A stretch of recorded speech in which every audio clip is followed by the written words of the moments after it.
Bonjour tout le monde et bienvenue. Tout d'abord, je me présente. Je m'appelle Sofiane Ersifi, un étudiant à l'école polytechnique de Tunisie. Aujourd'hui, on va vous présenter un sujet très important concernant les algorithmes d'optimisation sous contrainte. En fait, ce travail était en collaboration avec mes camarades Hamza, Moharref et Malek Meshirgi. C'est pour cela que nous allons définir notre plan d'action que nous avons élaboré à ce sujet. Et là, donc, on va passer à notre plan de travail. Concernant le plan de travail, on va commencer notre travail par une petite introduction sur l'optimisation et les domaines dans lesquels on a besoin de l'optimisation. Ensuite, on va parler des algorithmes newtoniens et de la méthode SQP et on va faire une petite comparaison entre les algorithmes newtoniens et la méthode SQP et on va tester les performances de la méthode SQP. Puis finalement, on va analyser la méthode de pénalisation et aussi on va tester son performance. Donc, l'optimisation, elle est très importante et savoir optimiser est une compétence très importante pour un ingénieur. Dans ce cadre, l'optimisation joue un rôle très important dans la recherche opérationnelle et surtout dans le domaine de l'économie, car en économie, on essaie souvent de minimiser ou de maximiser des coûts et des profits sous certaines contraintes, par exemple comme la contrainte budgétaire ou la contrainte monétaire. Donc, dans notre travail, nous allons aborder deux grands types de méthodes d'optimisation. Sous contrainte bien sûr. C'est la méthode de SQP, qui est l'abréviation de Sequential Quadratic Programming.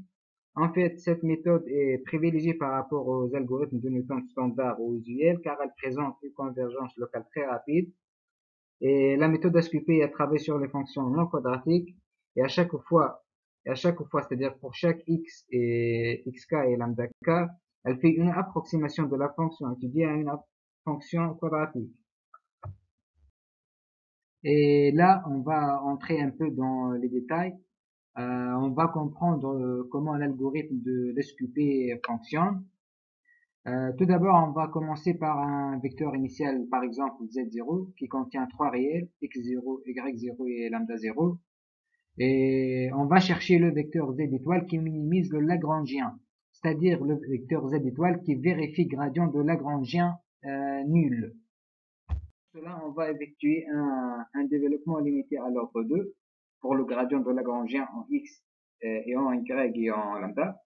Et on va effectuer un autre développement limité à l'ordre 1 pour la contrainte en x et y.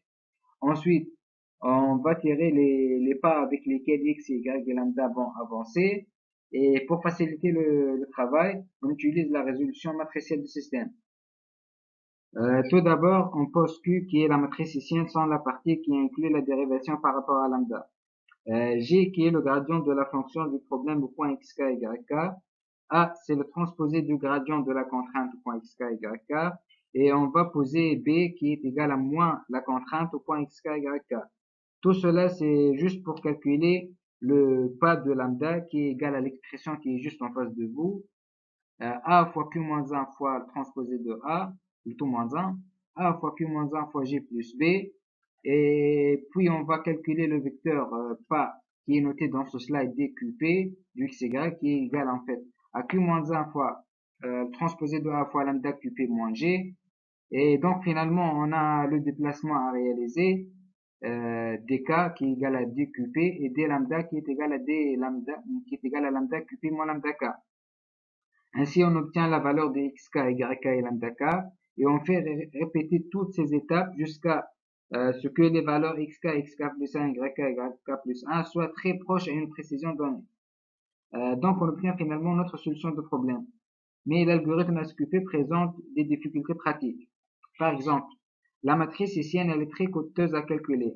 C'est pour cela on la remplace par la matrice Q qui est juste une approximation de la vraie hessienne. Et la matrice hessienne n'est pas forcément définie positive. C'est pour cela on la remplace par une matrice définie positive H', c'est-à-dire on va faire une modification de la matrice hessienne. Donc concernant la méthode de Newton, il faut juste résoudre un système d'équations non linéaires pour trouver un minimum de la fonction. On cherche à minimiser Lagrangien. Pour cela, il faut résoudre gradient de Lagrangien égale à vecteur nul, ce qui revient à trouver le zéro de chaque dérivée partielle de Lagrangien. Et la résolution consiste à faire plusieurs itérations à partir d'une valeur initiale de vecteur Z0 pour trouver le vecteur optimal Z étoile qui est le zéro du gradient de Lagrangien à une précision donnée. Et à l'aide d'un développement limité à l'ordre 1 en z de grade de Lagrangien en z0 plus dz qu'on suppose égal à 0, bien sûr, on peut tirer simplement dz qui n'est d'autre que l'inverse de gradient de Lagrangien au point z0 fois gradient de Lagrangien au point z. Et le point d'après, c'est Z1 qui est Z0 moins DZ. Et on va répéter ces étapes jusqu'à atteindre la condition d'arrêt. Toutes ces étapes sont bien détaillées et bien expliquées dans le code. L'inconvénient de l'algorithme de Newton, c'est la convergence. En fait, la convergence, elle est rapide, mais elle n'est pas garantie. Alors, dans notre projet, nous allons travailler sur la fonction EmilBlue. C'est une fonction très spécifique et qui a deux variables et elle est souvent utilisée pour tester la performance des algorithmes d'optimisation. Et on remarque que cette fonction elle possède quatre minimums.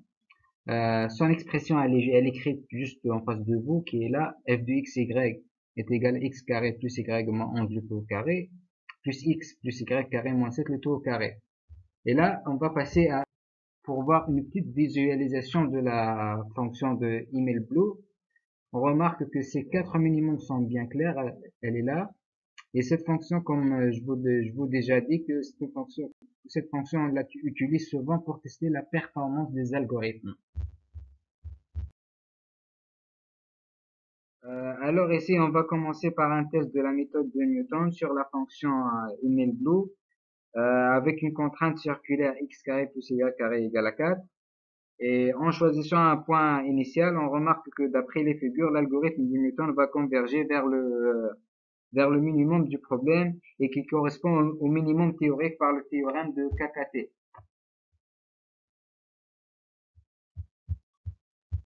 Maintenant, on va tester la convergence de la méthode SQP pour la même fonction et pour la même contrainte. Et on remarque que d'après les simulations, l'algorithme de SQP va converger vers le minimum du problème.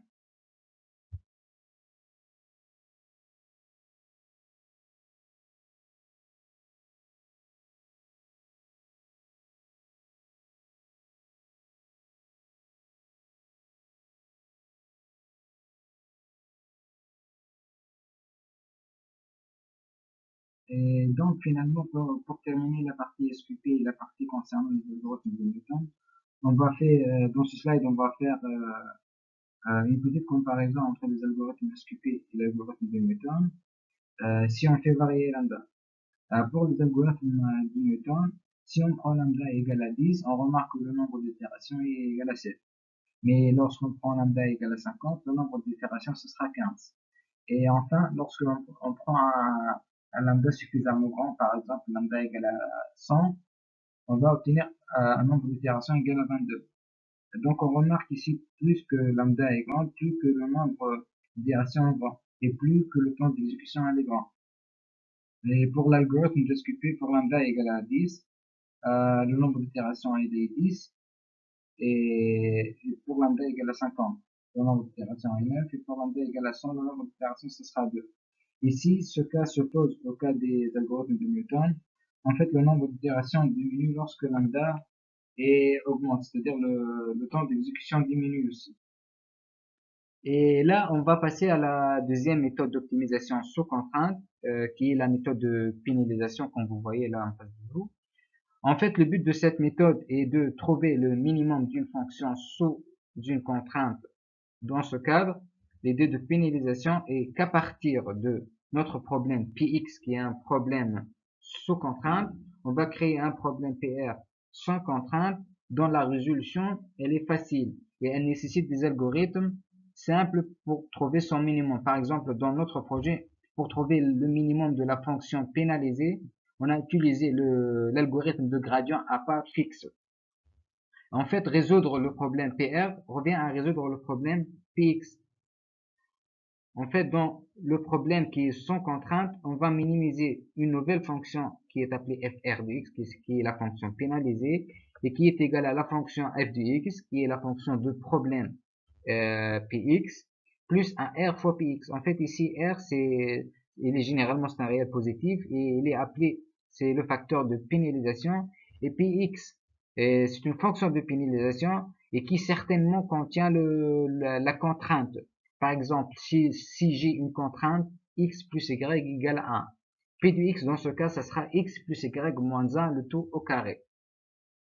Et là, on va passer pour voir, pour tester notre méthode de pénalisation pour la fonction. Une fonction en une dimension. Dans cette figure, on a tracé la fonction f et la fonction fr qui est la fonction pénalisée. Et on remarque que lorsqu'on fait tendre le coefficient de pénalisation r vers l'infini, la partie négative, elle va changer complètement. Par contre, la partie où x elle est positive reste inchangée. C'est-à-dire l'intersection entre le graphe de la fonction pénalisée et le graphe de la fonction f va nous donner la contrainte, c'est-à-dire la partie où x elle est positive. Et si on regarde la deuxième figure, on remarque que l'algorithme elle va converger vers le minimum de la partie positive. Comme on a fait pour le test de pénalisation pour une fonction en une dimension, ici on a essayé de tracer la fonction de problème f et la fonction pénalisée fr en faisant varier r et voir la différence. Et d'après la figure, on remarque que lorsqu'en faisant tendre r vers plus l'infini, l'intersection entre la fonction f et la fonction pénalisée fr va tendre vers les lignes de contrainte. Maintenant, on va tester la méthode de pénalisation pour la fonction InBlow. Je vous rappelle que l'expression de cette fonction, elle est f de x, y égale x carré plus y moins 11 le tout au carré, plus x plus y carré moins 7 le tout au carré. Et on va minimiser cette fonction sous la contrainte x plus y égale à 1. Et je vous rappelle encore que cette fonction est souvent utilisée pour tester les performances des algorithmes d'optimisation. Par exemple, si on observe la figure, ici on prend un point initial et en faisant varier le facteur de pénalisation R vers l'infini, on le fait tendre vers l'infini, on remarque que l'algorithme va converger finalement vers le minimum de notre problème.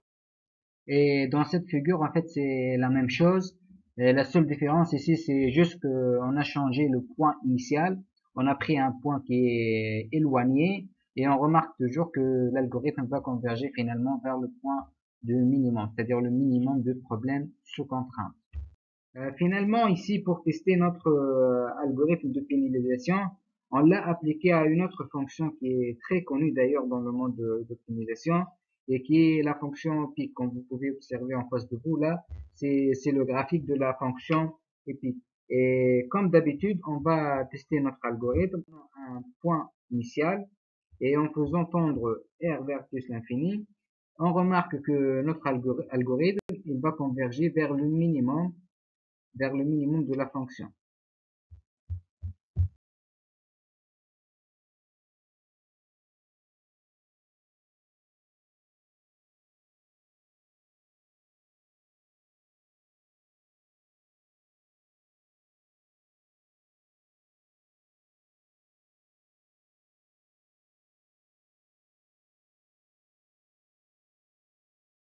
Donc ici en fait c'est presque c'est la même chose.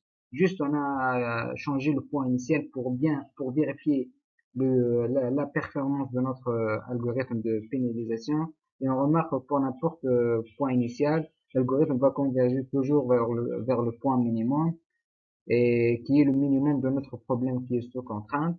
En fait, finalement, la méthode de pénalisation a permis de résoudre le problème qui est sous contrainte.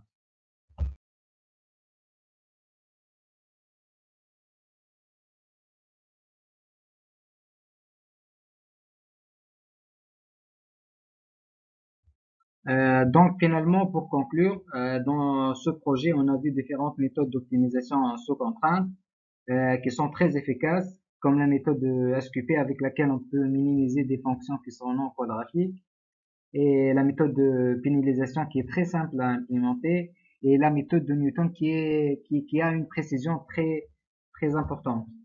Mais ces méthodes ont des limites de fonctionnement. Par exemple, dans le cadre de la méthode de HQP, si on prend lambda suffisamment grande, c'est-à-dire lambda elle va dépasser 100, l'algorithme ne donne plus le résultat. Et pour la méthode de Newton, si lambda elle est suffisamment grande, le nombre d'itérations va augmenter, c'est-à-dire le temps d'exécution ainsi va augmenter et la méthode elle devient plus lente.